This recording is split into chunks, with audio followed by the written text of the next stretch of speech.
You ready? Ready. 1, 2, 1, 2. Testes, testes. Hit me with the horns.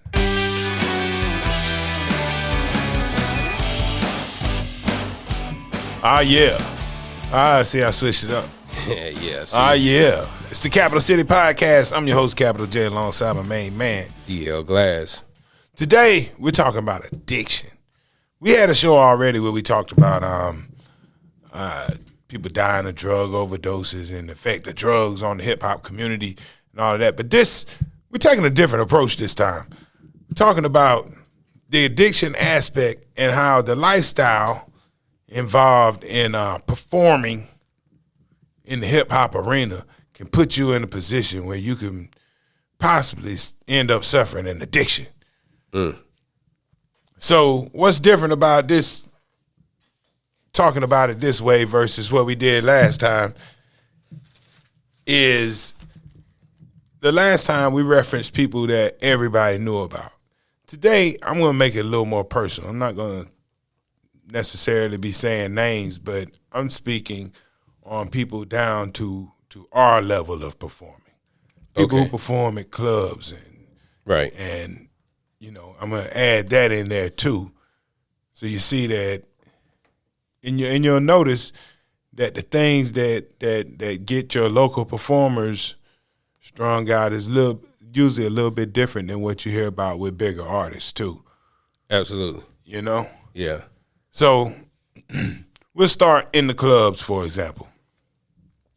Let's say you're a DJ, you work in the club. Every club is a bar.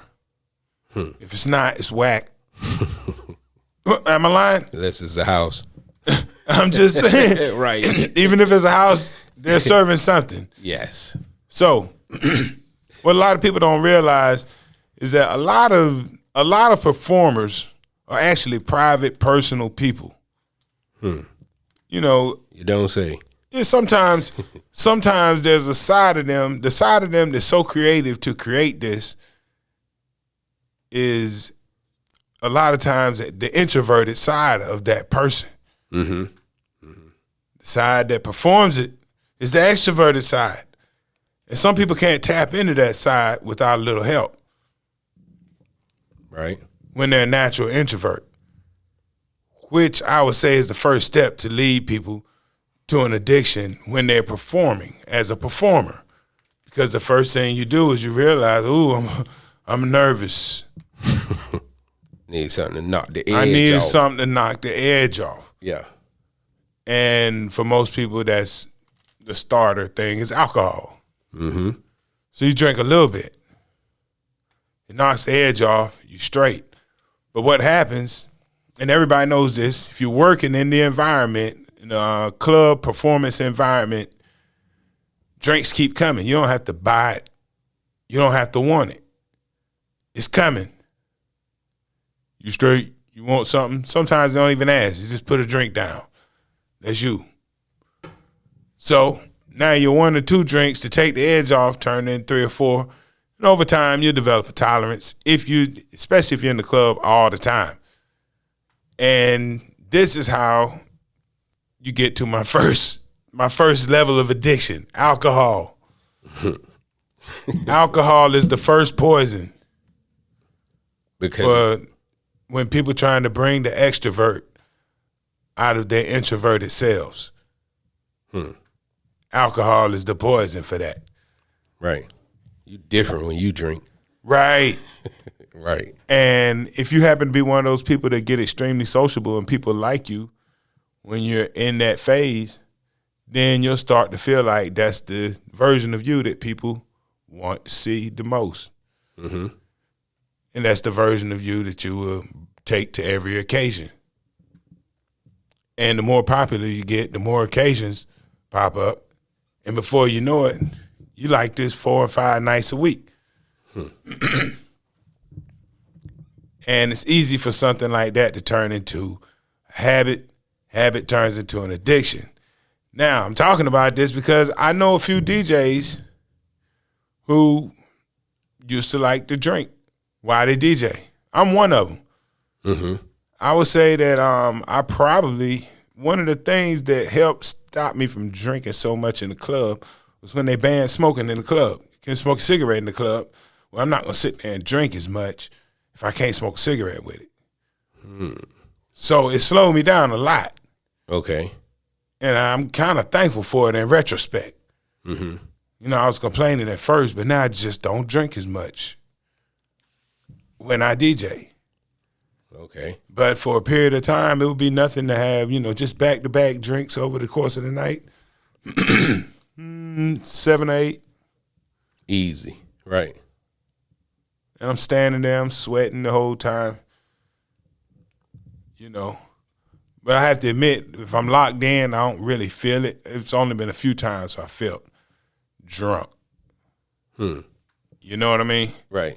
But it's still bad for you. And to not be drunk after that many might be bad. Right. How the hell do you handle DJing and being drunk? It's hard. It sounds like riding a motorcycle. And when you get there, you know you got a problem. Yeah. If you're trying to work and you drunk, that shouldn't happen but once. You know, like, oh, that was an accident. If it's over and over again, a repeated issue, you got a problem. A big one. You know? Right. There are a lot of rappers that to get up for their performance. You know, some of them get hype off that powder. Yeah. Now they up, giving you all kind of energy in the crowd. Kodak and Black dudes got to be careful. Adderall. You know, whatever they taking. Yes. But, you know, you got to be careful using something to get you up for a performance, because if you end up performing a lot, you end up going through that same cycle every night over and over again. Right. It's easy to get caught up. I personally know a DJ who died with a bad liver. You know? Right. Like, this was a while back. We're not talking about just happened. And he was one of those dudes, you know, everybody drinks at the club. The thing is, most of the people who are patrons of the club are not at the club every time it opens. But the people who work in the club, and see, this is not just for the DJs, it's for anybody who's always in the environment. If you're there every night. Like a stripper that drinks to dance. Right. It's easy. It's easy, you know, that's a fine line. You're either handling things or you're a hot, stinking mess. Right. And it just takes one day to the next. So I was watching, it was something about porn, like a documentary. And the ex-porn stars was talking about their drugs and the addiction problems that was associated with being able to film. Right. That was crazy. I was like, damn, like a lot of them got drug habits because of having to shoot. Right. And speaking of, there's, you know, there are actually people out here dealing with sex addictions. Oh, absolutely. Working in the environment and just a lot of undiagnosed too. Yeah, I think what I think people don't realize is that this is not just for the DJ. This could be a security dude who's standing there every night, right? Like women on top of women, right? And you get addicted to the choice, the constant choices, different every night, different. Yeah, that's some deep shit right there. You giving that too much game. Hey, I'm just saying. Because, like, to think about that, like, that is an addiction, like, for real. Right. Most people don't have access to the variety of women dressed to kill at their best that a bouncer does, or the promoter, or the DJ. And see, for the DJ, I would say I'm further down the list on actual access to these people because I'm working. When the club's open, no matter how many girls you think I'm talking to, I'm not talking to girls when I'm DJing. If I am, the party's going to be whack. Right. Right. So, you know, the best you could do for me is slip me a number. We'll talk after I'm finished working. And then when it's over, they rush everybody to the club. Right. That's the other thing. It's not people just sitting around waiting. So, but there are a lot of people that get to socialize during this time, and that in itself can create another addiction. Yes. You know, a sexual addiction. Yeah. Because people wild out here in these clubs. Absolutely. Old people used to say, nothing that open after midnight but legs. Legs in the police station. Damn. But once you get out there in it, you're like, yo, there's some really loose people out here. Yeah. Like the devil winning. Like your boy Beat King, R.I.P., just passed away. He had a song. He said, "This is Houston. Everybody effing everybody." Damn. and that's how it can be, because turns into a small world. Right. You know, you can be in a big city, but if you go to the same club every weekend, you'll notice it turns into a little family. A family of people. These are the patrons here. Right. You know. And then that other thing. Now this is something that people can get addicted to who have, it's power. And if you have the power, you understand. Absolutely. Power can be addictive. Man, we see this play out so many times of how people abuse power. And this is even on a lower level. I'm not talking about Puff Daddy and Birdman. Yeah, I'm talking about a cat who might have a successful spot in your town. And your town can have 50,000 people, 5,000 people in it. That dude who runs that spot has power and control over the entertainment in that area. And you'll watch that person, a person who becomes addicted to power, watch how they turn and how they start acting over time. Right. Knowing that they have control of something that everybody wants a piece of. That's crazy. And, I mean, shoot, they would put it down on the local level. You think about... They'll ruin their relationships behind it. Same way a drug addict will throw everything away. Somebody get a little taste of power for a little while. They'll ruin everything. Not understanding that the position that you're in today can be over in no time. And then when it all falls apart, you deal with the consequences of your addiction. So I talked to a few security guards that used to be in nightclubs, and that addiction for that power, because they would be in there doing things dirty. Right. You act up in their spot, right? They're gonna do you dirty and throw you out. I've been in clubs where security would confiscate your stuff and use it at the end of the night. You hear me? Straight bullying. Like, right. At the end of the night, they just dump everything. Like, okay, what you got? I got 3 joints, a bag of Coke. Yeah. I got, you know what I'm saying? And then they all just put it out and share it. I've seen that with my eyes. You know what I'm talking about? That's what happened. That's what happened to the blunt that you got caught with in the club. It turned into a after hours Jeffrey. Right. For the staff. It's crazy. Crazy. And the amount of stuff that gets confiscated over the course of a night. One time I was DJing in the club, and this girl, now this is what that addiction will do to you. I can't say that she's addicted to this drug, but I can say that she was using it when this happened. Okay, so I'm DJing in the spot. Everybody partying. This girl, a white girl, she was enjoying the music. She was like, "Woo, you're killing it." And she threw a $20 bill up there. Okay. So, it had right, some yay in it. No.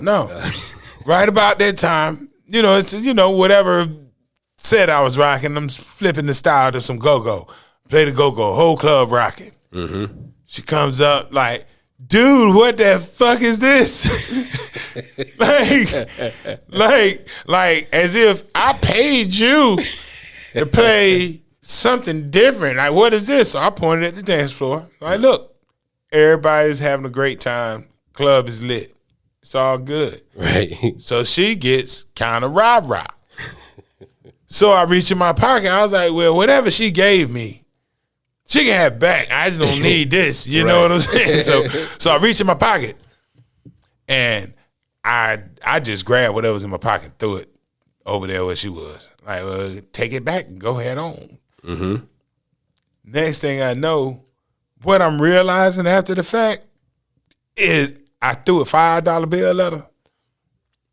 So she's probably come up like, this ain't, I gave you 20. You know, maybe that's what she was doing, but either way, she's coming up towards me, rah-rah style. So security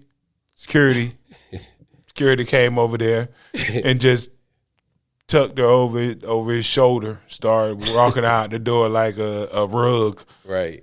And an 8-ball of powder dropped out of her bra, splashed on the dance floor, and just poof, bust wide open. Who jumped down there first?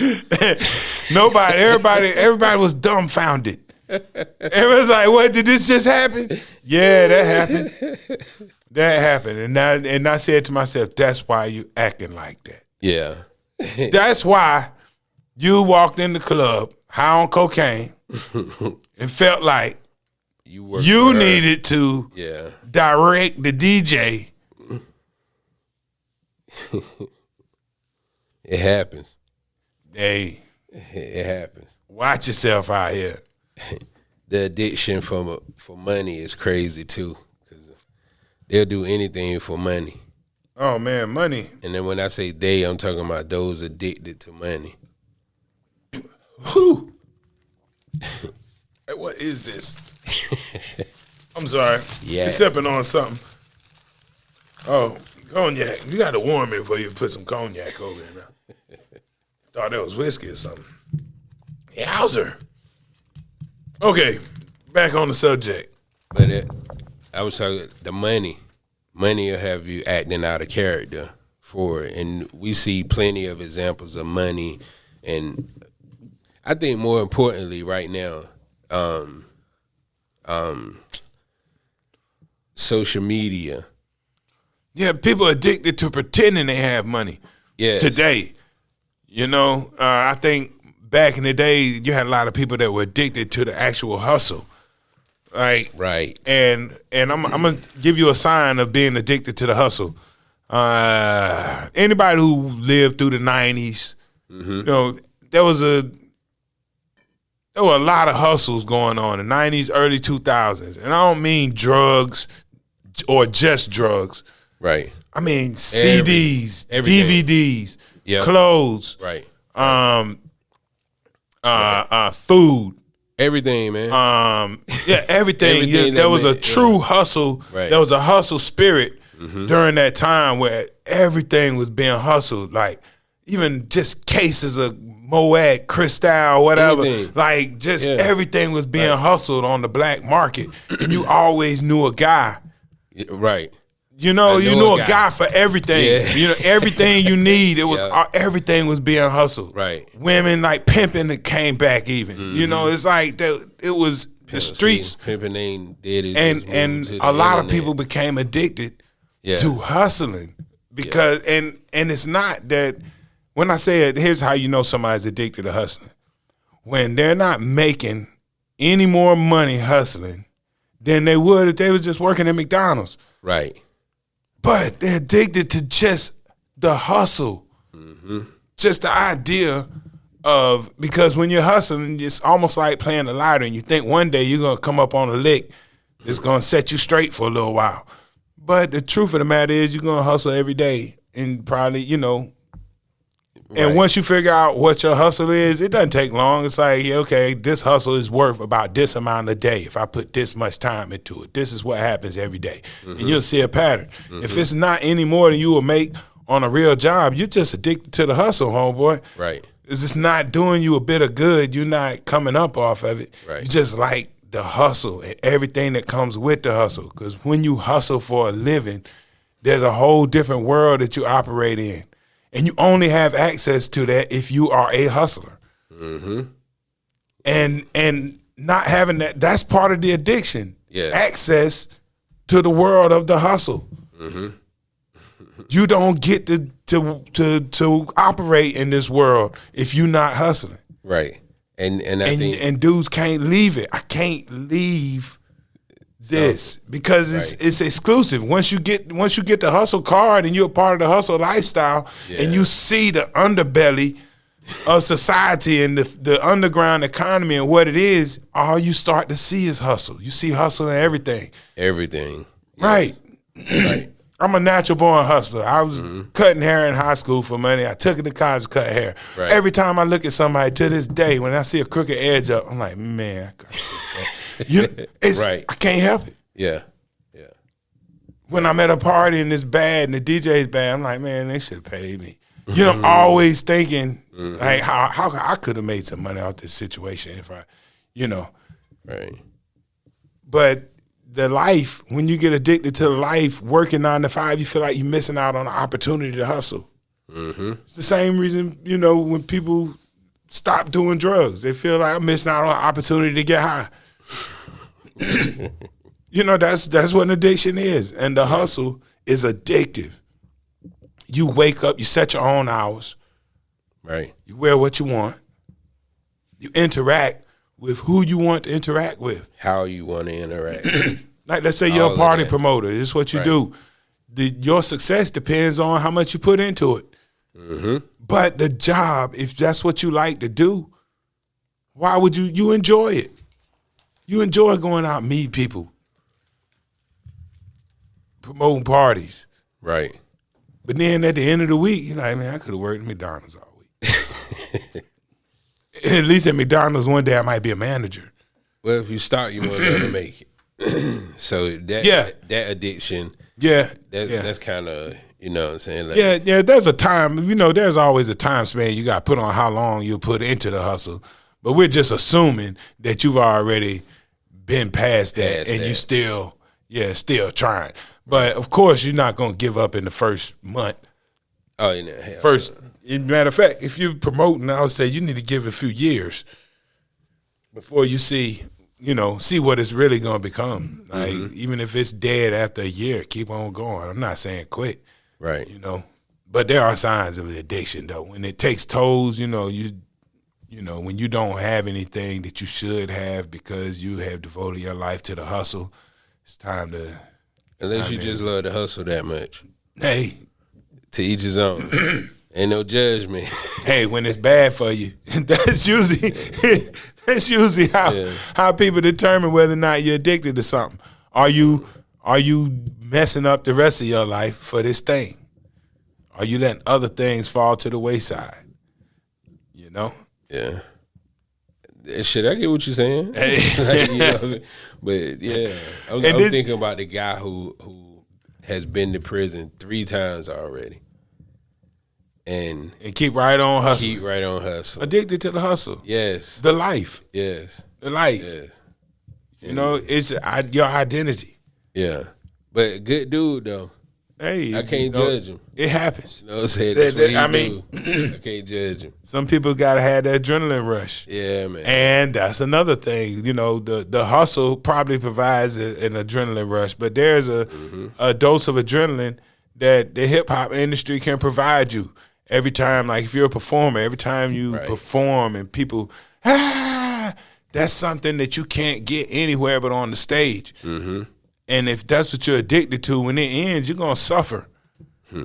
Being away from your addiction is tough. And that's what causes depression in a lot of cases, and which often leads to a different kind of addiction, trying to deal with the fact that your main addiction, which is the adoration of the crowd and the energy and the applause. Applause is addictive.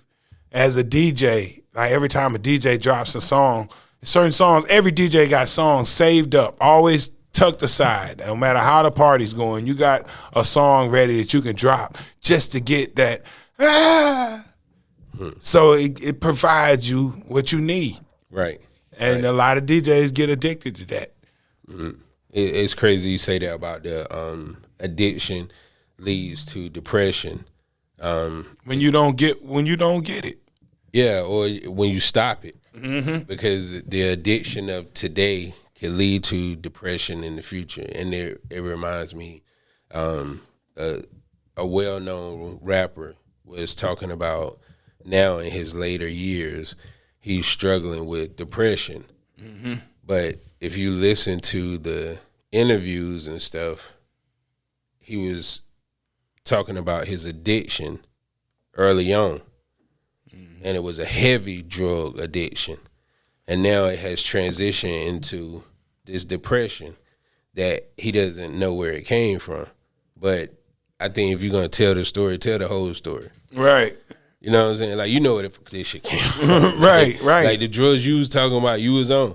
Right. Like, what you thought? You just did them for a while and you stopped. Yep. No. All that music that came out of those drugs, and being able to produce, you know, a lot of artists, whether it's drug use or whatever, I think all of their, at some point, their addictions that they have comes out in their music. Yeah. And even down to like some of the female artists that you have, let's just say now, I think they are addicted to the stuff that they talk about. And that's evident in how the entertainment, the visual part, the entertainment has shifted now, because it perpetuates, the music now perpetuates everything they give you as reality. Right.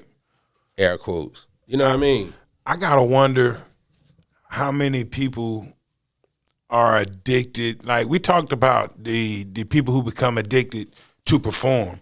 Mm-hmm. Like, you know, drinking to perform, doing coke to perform. Mm-hmm. But what about to create? We hadn't even talked about the stuff people use on the creative side, like, right. You know, marijuana, lean. Yes. And this been going on for a long time, so, you know, there's no doubt there's a connection to creativity and drugs.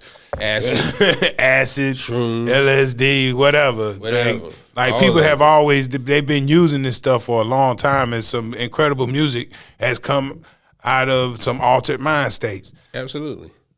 But a lot of these people who created this incredible music are dead. Straight up. Dead from drug addiction, or just never gonna give you anything coherent ever again. And that's something we hadn't talked about, how many rappers, like I know a whole bunch of people that couldn't write without smoking. Mm-hmm. And I'm talking about just trees. Mm-hmm. And here goes the thing, like, while trees, I don't think that marijuana is the kind of addictive where anybody's gonna sell their house to keep smoking weed. It's a possible gateway. But here's where marijuana addiction can affect you. Alcohol.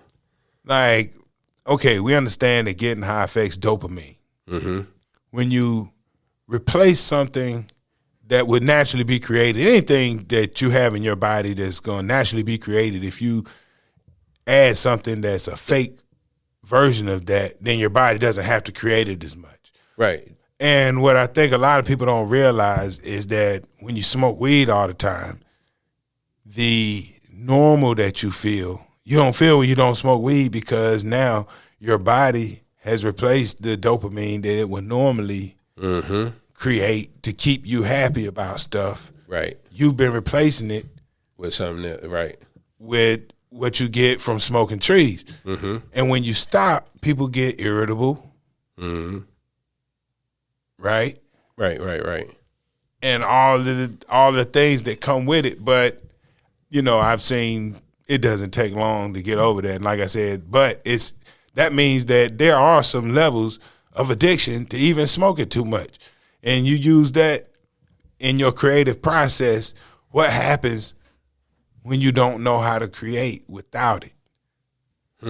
Then are you forced to use whatever's available?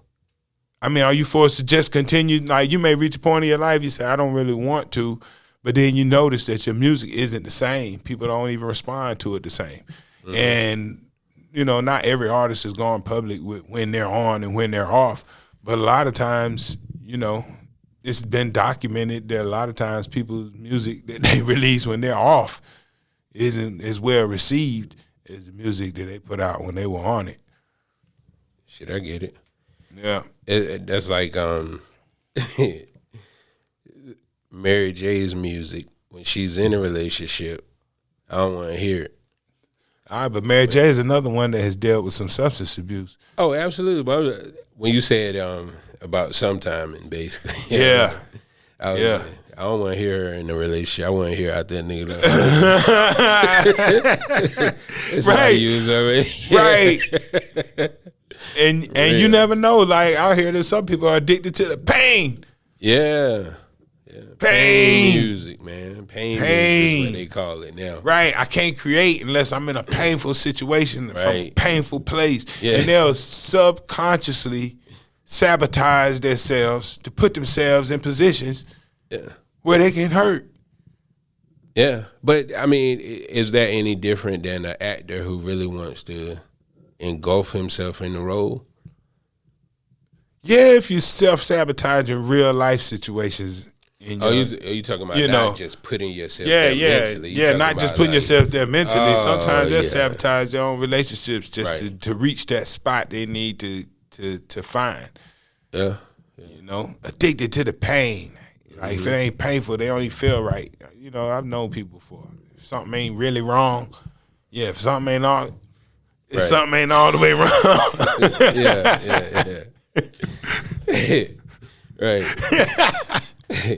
I mean, for you to say that's so true because one of my low key favorite rappers right now, Ride Wave. Nah, I was thinking more about the Baby, and because it was so for the past few years his career has been so spotlighted and turmoil and all this other stuff.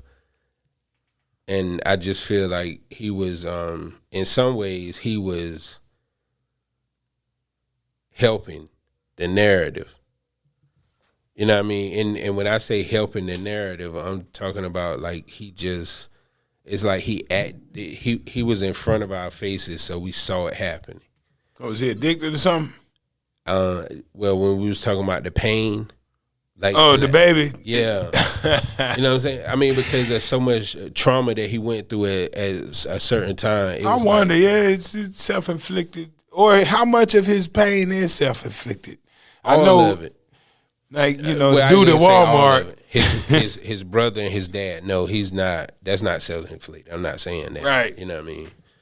But just the rest of it, the dude at Walmart, the rapper that tried to run up on him, diss him, and just a whole lot of stuff. Fighting his baby mama brother, and his baby mama drama. It was just like so much at one time. It was crazy. I wonder how many rappers today only hit the booth when they own. Like, and today when we say own, we talking about Percocets and Molly, ecstasy, all this stuff. Yeah. Like not just a little weed.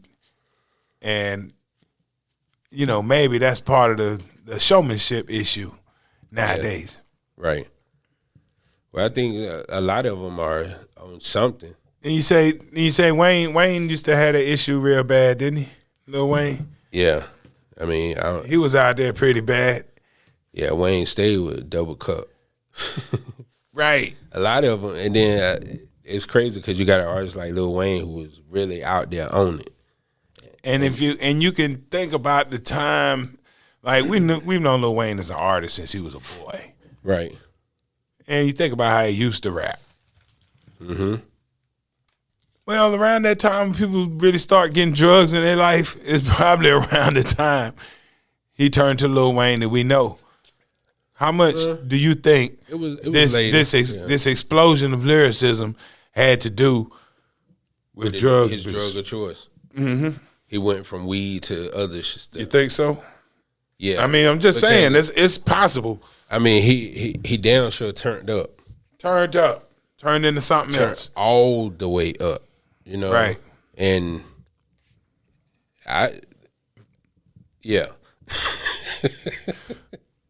And then, that ain't rocket science.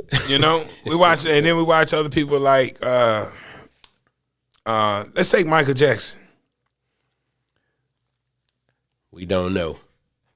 Well, we know he was using something. Even if, not necessarily, might not be your traditional stuff. Hell yes. But, you look over time, the performance, like if you saw Michael Jackson perform back when he was all there, he put on a hell of a show later in life, but it was not the Mike that you grew up with. I'm not saying you shouldn't expect him, but I mean he wasn't that old. Like we talking, I'm saying he was. He got older. When he died, he was how old? 55? No, he was probably like 50. 55, I think. No, he was 55. Okay, somewhere between. Hey Siri, how old was Michael Jackson when he died? Between 50 and 55. Michael Jackson died June 25th, 2009 at age 50 in Los Angeles. Oh, he was exactly 50. Damn. Okay. Right. Michael Jackson like a 65-year-old woman. Well, that was showmanship. I'm just saying. I mean, the kid didn't have a kid. He didn't have a childhood, man. They can't use that excuse forever. I mean, but I'm just saying. I think that there was like, if he was using drugs to go to sleep, Michael Jackson was I'm just saying that means he was no stranger to. He understood what drugs were. Yes. And so my argument is that Michael Jackson's music, like. Here's the thing. Hey, listen. I'm going to say something. I'm going to say something that a lot of people don't want. There's a point in Michael Jackson's career where he just, even though you still like the songs, God, don't say it, man. He wasn't as great of a singer as he had been. I'm not lying, man. Come on, man. You can't say that and I'm sitting here wondering if maybe he was dealing with some addiction issues and wasn't up to snuff no more. Hey, we saw Michael Jackson from he was 6, 7 years old. Hey, I watched Chris Brown until the day he died. I watched Chris Brown get older. Man, Chris Brown was on 15, 16 when he got on. Michael Jackson was 6, 7 years old. I'm saying, and at some point in his 20s, it's like in his 20s. Michael Jackson probably late 30s, but mid 30s. I don't know. At some point in there, man, just did Michael Jackson just couldn't sing as good anymore, man. I know, just go back and listen, go watch concerts, and think about how Mike used to blow, and then think about, and then it turned into all. He got older. Hey, man, that don't happen to everybody. How hard that boy been singing since he was 6, 7 years old until he was 30. So you think 30. He just wore his voice out?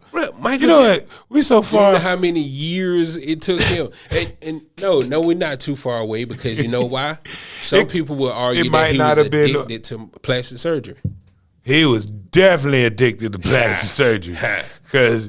Hey, let's talk about addiction to plastic surgery and how people have ruined Kanye West's mama. Oh my goodness! I don't know if she was addicted to it.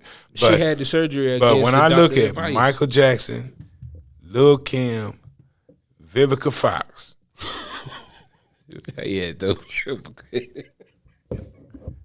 and shoot, he ain't lying though.